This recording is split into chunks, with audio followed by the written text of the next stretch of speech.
Good morning student. हम सबने पिछले वीडियो में क्या पढ़ा था? भाषा पढ़ा था, है ना। भाषा के कितने भेद होते हैं, भाषा के कितने प्रकार होते हैं और भाषा के कितने अंग होते हैं, हमने इसे देखा था। और पद्य साहित्य क्या है, गद्य साहित्य क्या है, हमने इसके बारे में भी पढ़ा था, है ना। तो आज हम क्या देखेंगे? आज हम पढ़ेंगे वर्ड। वर्ड क्या होता है, उसके कितने भेद होते हैं, है ना। तो उसे देखेंगे। तो सबसे पहले देखते हैं हम वर्णमाला किसे कहते हैं, ठीक है। उसके बाद इसके कितने पार्ट होते हैं, कितने भेद हैं, उसे देख लेते हैं। फिर इसका डिटेल आप सबको बताएंगे, ठीक है। सबसे पहले हम देखेंगे वर्णमाला किसे कहते हैं।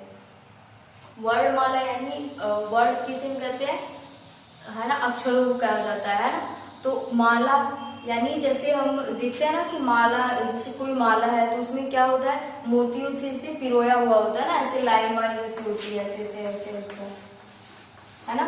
तो इसमें क्या है, वर्णमाला क्या है? वर्णमाला है यानी वर्णों का एक पिरोया हुआ, है ना, यानी वर्णों का एक जो पिरोया हुआ एक लाइन से उसकी कतार होती है ना। कैसी होती है? लाइन से लगा होता है, यानी क्रम से लगा होता है, उसी को हम क्या कहते हैं? वर्णमाला। तो वर्णमाला क्या है? वर्णों का क्रमबद्ध समूह।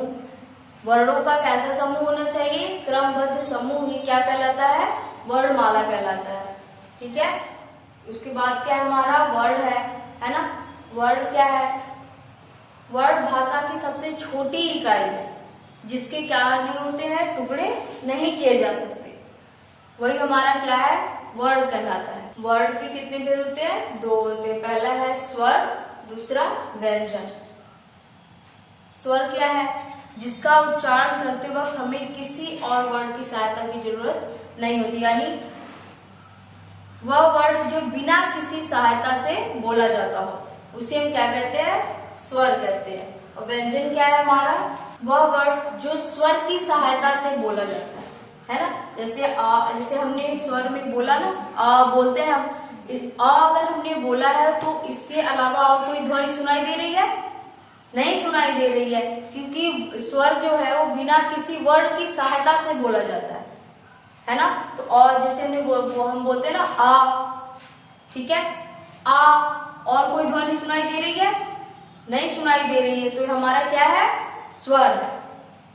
व्यंजन क्या है? व्यंजन में जैसे हम बोलते हैं ना क, क्या सुनाई दे रहा हमें? हमने बोला क, तो उसमें दो ध्वनि है ना, एक अ की भी ध्वनि सुनाई दे रही है। तो व्यंजन क्या है? जो स्वर की सहायता से बोला जाता है। जैसे हमारा ये क है ना, ये अभी इसे हम नहीं बोल सकते, है ना, जब तक इसमें क्या नहीं मिलता? स्वर नहीं मिलता है, ठीक है। इसके बाद ये हमारा क्या है? ये हमारा व्यंजन हो गया। अब हम इसे बोल सकते हैं क, ठीक है। ये समझ आ गया? अब देख लीजिए आप सब, जैसे हमारा क्या है, स्वर के कितने भेद होते हैं? 3 होते हैं। पहला कौन सा है? ह्रस्व स्वर, दूसरा दीर्घ स्वर, तीसरा प्लुत, ठीक है। ह्रस्व स्वर क्या है?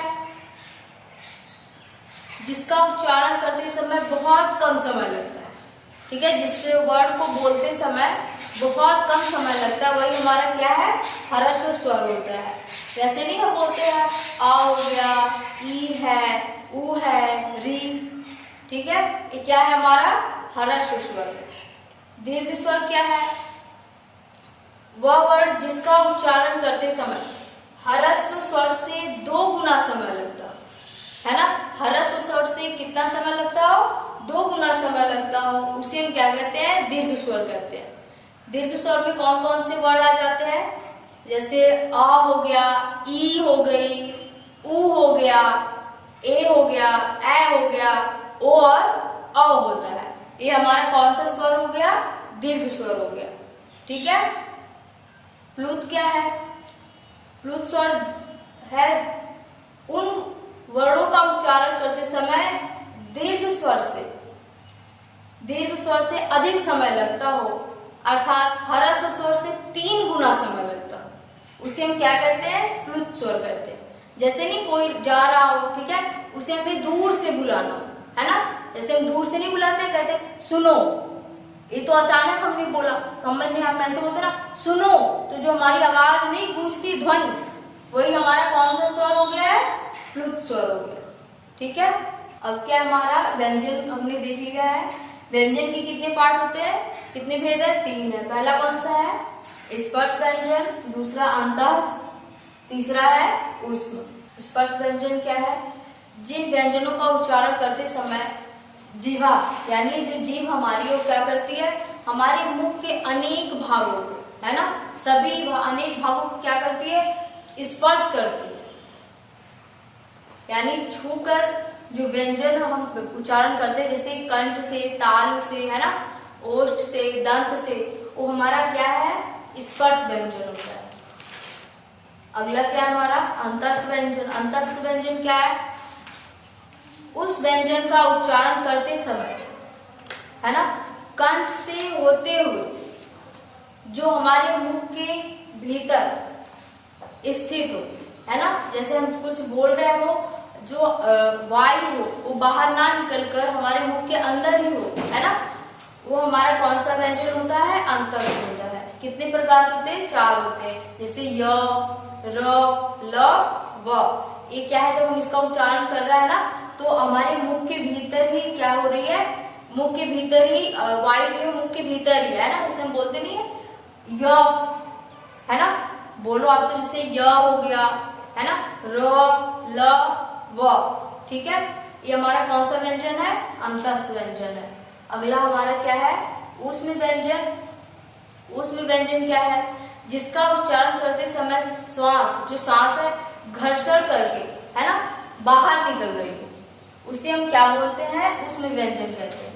जैसे जब हम बोलते हैं ना श, तो जो है क्या है, वायु जो है, सांस जो है क्या कर रही है, घर्षण कर रही है ना, और गर्म वायु बाहर निकल रही है, उसे हम क्या, कौन से व्यंजन होते हैं, ऊष्म व्यंजन होते हैं।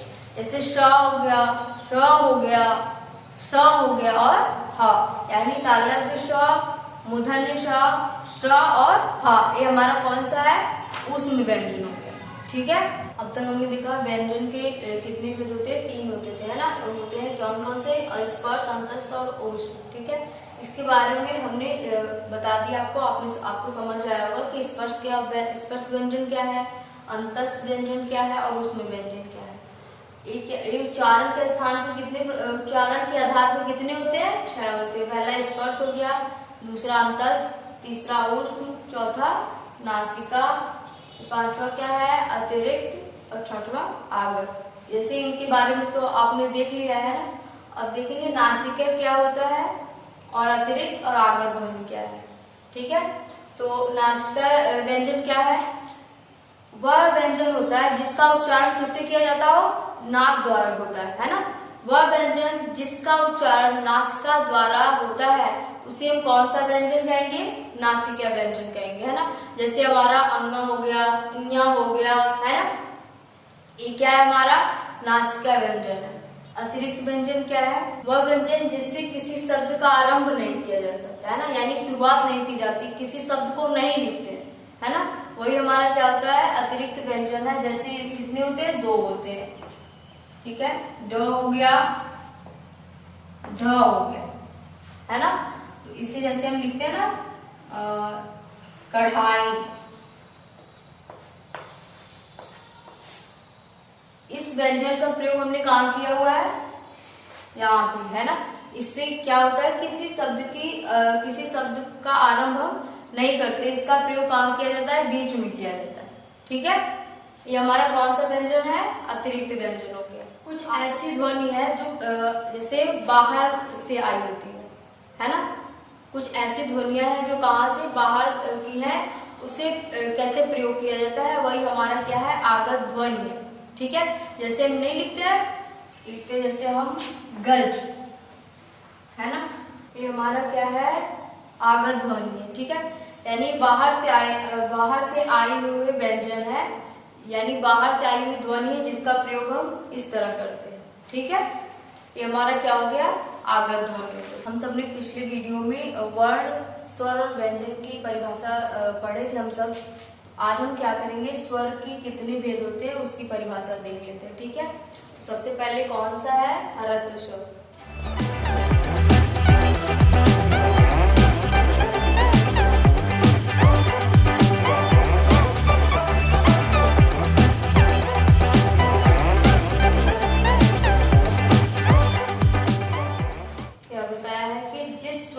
उच्चारण करते समय कम समय लगता हो उसे हम क्या कहते हैं? ह्रस्व स्वर कहते हैं। इस कितने होते हैं? 4 होते हैं। कौन कौन से देखिए, जैसे अ, ई,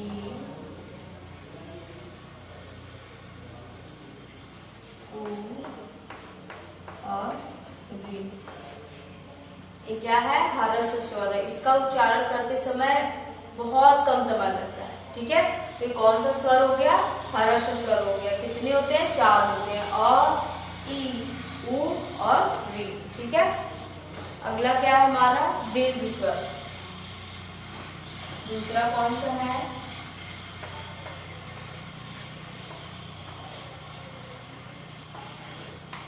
दीर्घ।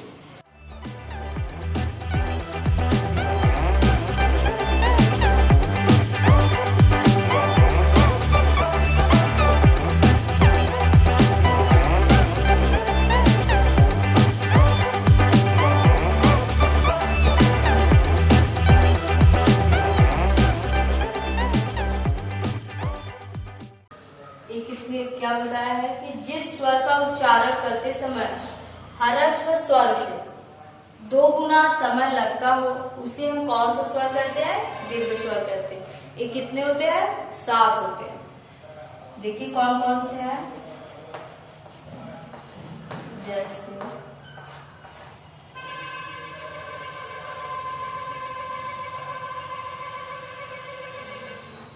आ, ई, उ, ए,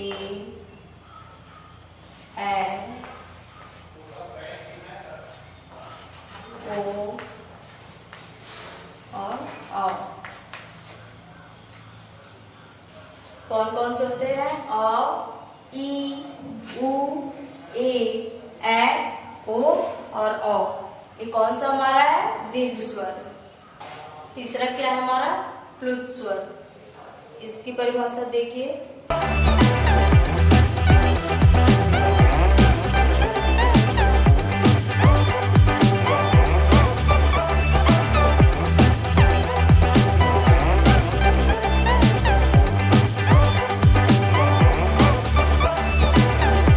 क्या बताया इसमें कि जिस स्वरों का उच्चारण करते समय ह्रस्व स्वर से 3 गुना समय लगता हो उसे हम कौन सा स्वर कहते हैं? प्लुत स्वर कहते हैं। जैसे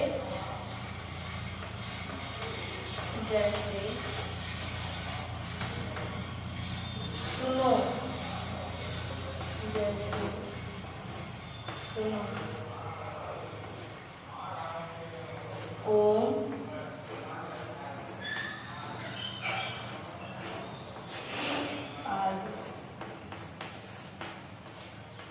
अब तक हमने क्या देखा? स्वर के भेदों की परिभाषा देखी। अब हम किसका देखेंगे? व्यंजन के भेद की परिभाषा। कौन कौन से है? पहला हमारा कौन सा है? स्पर्श व्यंजन। हम इसकी परिभाषा देखेंगे।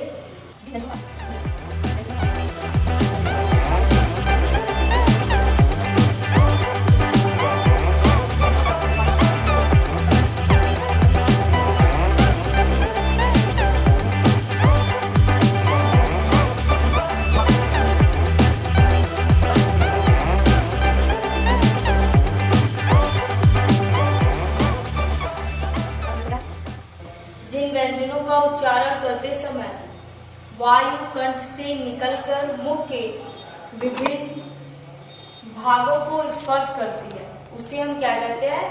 स्पर्श व्यंजन कहते हैं। हिंदी में स्पर्श व्यंजन कितने होते हैं? 25 होते हैं। कौन कौन से हैं? कौस, जैसे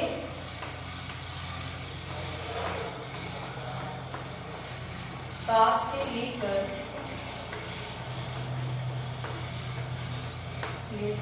मात्र,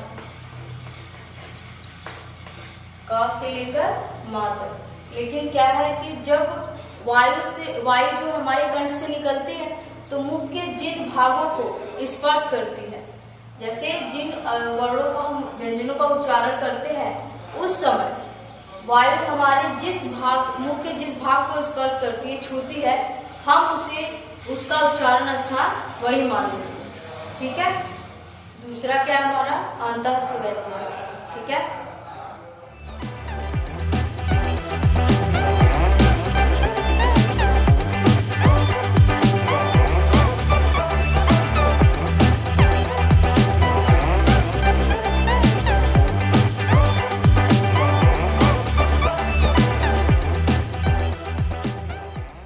जिन व्यंजन का उच्चारण कंठ से होता है लेकिन वायु मुख के भीतर होती है उसे क्या कहते हैं अंतःस्थ व्यंजन कहते हैं। ये कितने होते हैं 4 होते हैं। जैसे य, र, ल, व। ये हमारा कौन सा व्यंजन है अंतःस्थ व्यंजन। कौन सा हमारा है ऊष्म व्यंजन।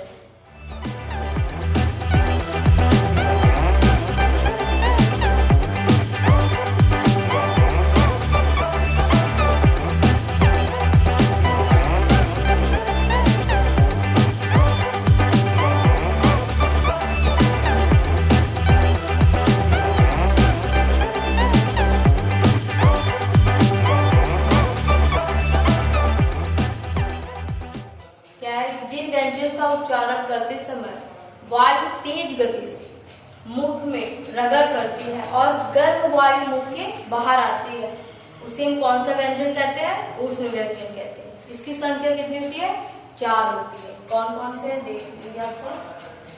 जैसे श, श, श और ह। ये कौन से व्यंजन है ऊष्म व्यंजन। ठीक है। हमने व्यंजन की परिभाषा देख ली है। ठीक है। अब हम क्या देखेंगे अयोग वाक्य क्या है। ठीक है। अयोग वाक्य में क्या होता है जैसे हिंदी के स्वर होते हैं ना 11 उसमें कौन से होते हैं अंग अ इससे भी जोड़ा जाता है ना स्वर में तो वही उसी को हम क्या कहते हैं अंग और अ क्या है वही अयोग वाक्य है। ठीक है। जिसमें क्या आता है अनुस्वार हमारा है विसर्ग है और अनुनासिक। ठीक है। अनुस्वार क्या होता है अनुस्वार का उच्चारण कहाँ से होता है नासिका से होता है। ठीक है। अनुस्वार का उच्चारण कहाँ से होता है नासिका से होता है। ये हमारा कौन सा हो गया अनुस्वार। इसका चिन्ह कौन सा है ये क्या है इसका ये अनुस्वार का क्या है चिन्ह है। ठीक है। जैसे हम लिखते हैं ना आप सब बताइए जैसे ये क्या है ये चिन्ह उस शब्द पे लगा हुआ हो। ठीक है। जैसे हम लिखते हैं ना हंस है ना हंस हो गया और क्या होता है पंख। ऐसे मतलब जितने शब्दों पर ये चिन्ह लगा हो किससे उसका उच्चारण किया जाता है नासिका से। इस चिन्ह का उच्चारण कैसे होता है अनुस्वार का नासिका से। ठीक है। अगला क्या हमारा विसर्ग है। इसका उच्चारण ह की तरह होता है। ठीक है। विसर्ग का उच्चारण कैसे होता है हा की तरह होता है। इसका चिन्ह कौन सा है ये क्या है विसर्ग का चिन्ह। ठीक है।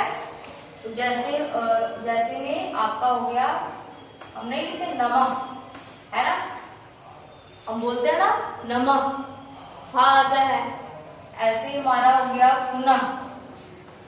ठीक है। ये क्या हमारा है विसर्ग है जिसका उच्चारण किसकी तरह होता है हा के समान होता हो वो क्या कहलाता है विसर्ग कहलाता है। ठीक है। अगला क्या है अनुनासिक। अनुनासिक का उच्चारण कहाँ से होता है मुख और नासिका दोनों से होता है। क्या कहलाता है वो अनुनासिक है ना। इसका चिन्ह कौन सा है जिसे हम क्या कहते हैं चंद्रबिंदु है ना। ये क्या है अनुनासिक क्योंकि इसका उच्चारण कहाँ से होता है मुख और नासिका दोनों से किया जाता है। ठीक है। तो हम लिखते हैं जैसे आंख है ना आंख दांत ये क्या है अनुनासिक। ठीक है। अयोग्य हम सबने देख लिया आप सबने समझ आ गया होगा ना अयोग्य क्या होता है। ठीक है। अब क्या देखेंगे संयुक्त व्यंजन। संयुक्त व्यंजन क्या होता है क्या है दो अलग व्यंजनों को मिलाने के बाद है ना जो एक मूल रूप उसका जो भिन्न होता है मूल रूप क्या होता है, अलग हो जाता है ना। जैसे दो व्यंजन हमने मिलाया है कि जैसे हमारा ये हो गया क और श, ठीक है। इन दो अलग अलग व्यंजनों को हमने मिलाया तो इसका मूल रूप क्या होगा, अलग बन जाता है। क्या, कौन सा व्यंजन बनेगा, छ। क्या बनेगा, छ, है ना। ऐसे ही है, जैसे हमने त और र को मिलाया तो क्या बनेगा, त्र, ठीक है। ये क्या है, संयुक्त व्यंजन, यानी दो अलग अलग, ठीक है, दो भिन्न व्यंजनों के योग से बना एक व्यंजन, जो अपने व्यंजन जो अपने मूल रूप से भिन्न हो, है ना, वो क्या कहलाता है, संयुक्त व्यंजन कहलाता है, ठीक है। और दूसरा क्या है, द्वित्व व्यंजन। दूसरा क्या है, द्वित्व व्यंजन।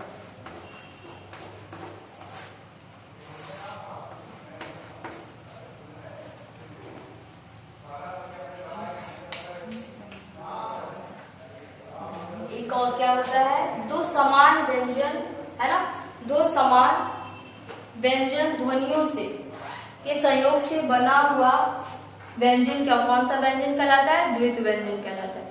दो समान व्यंजनों के ध्वनियों से बना हुआ व्यंजन कौन सा कहलाता है, द्वित्व व्यंजन। जैसे क और क,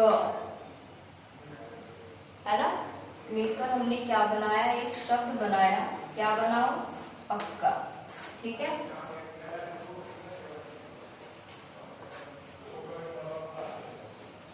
समझ आया, दो समान व्यंजन के संयोग से बना क्या कहलाता है, बना व्यंजन ही क्या कहलाता है, द्वित्व व्यंजन कहलाता है, ठीक है। स्वर तंत्रियों के कंपन से उच्चारण में कितने प्रकार के होते हैं व्यंजन के, अनेक प्रकार, दो प्रकार। कौन से, अल्पप्राण और महाप्राण, ठीक है। सबसे पहले हम देखेंगे कि अल्पप्राण क्या होता है। पहला हमारा कौन सा है, अल्पप्राण।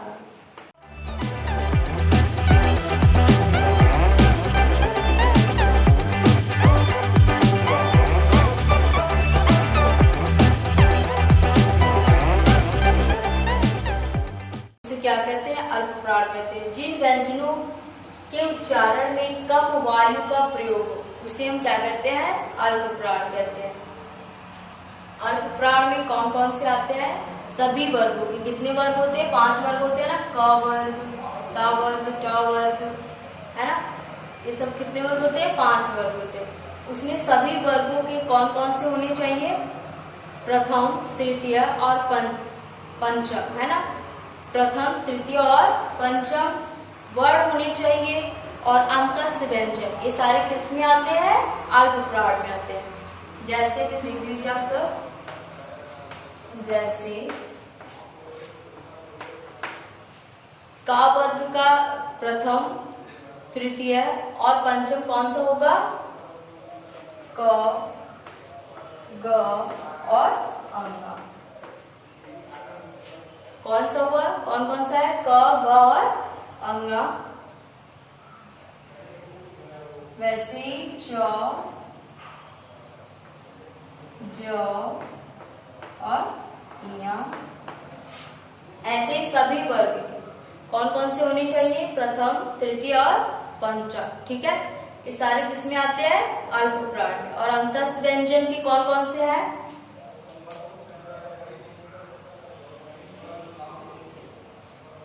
अंतस्थ व्यंजन का कौन आ जाएगा, य, र,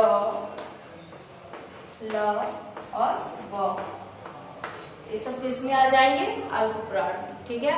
अगला देखते हैं, महाप्राण किसे कहते हैं। दूसरा कौन सा है, महाप्राण। इसकी परिभाषा क्या है,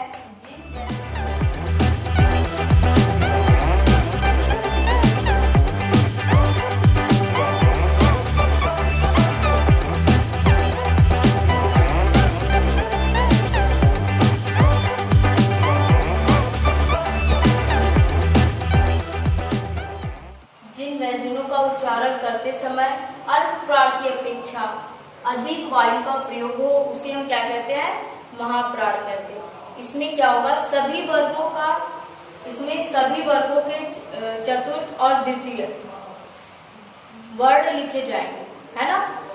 कौन कौन से? चतुर्थ और द्वितीय। तो जैसे में देख लीजिए आप सब, जैसे में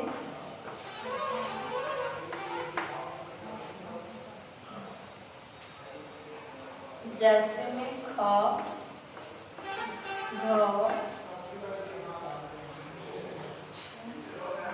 छ,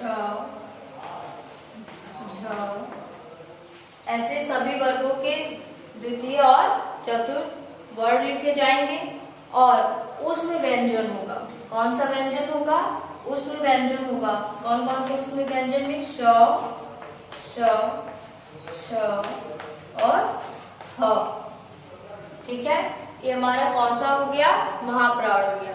कौन? इसमें बस ध्यान में क्या रखना है कि वर्ग के कौन कौन से वर्ण आते हैं। तो द्वितीय और चतुर्थ, और अल्पप्राण में प्रथम, तृतीय और पंचम। ठीक है, बस इसी से आप सब अल्पप्राण और महाप्राण पहचान सकते हैं। ठीक है।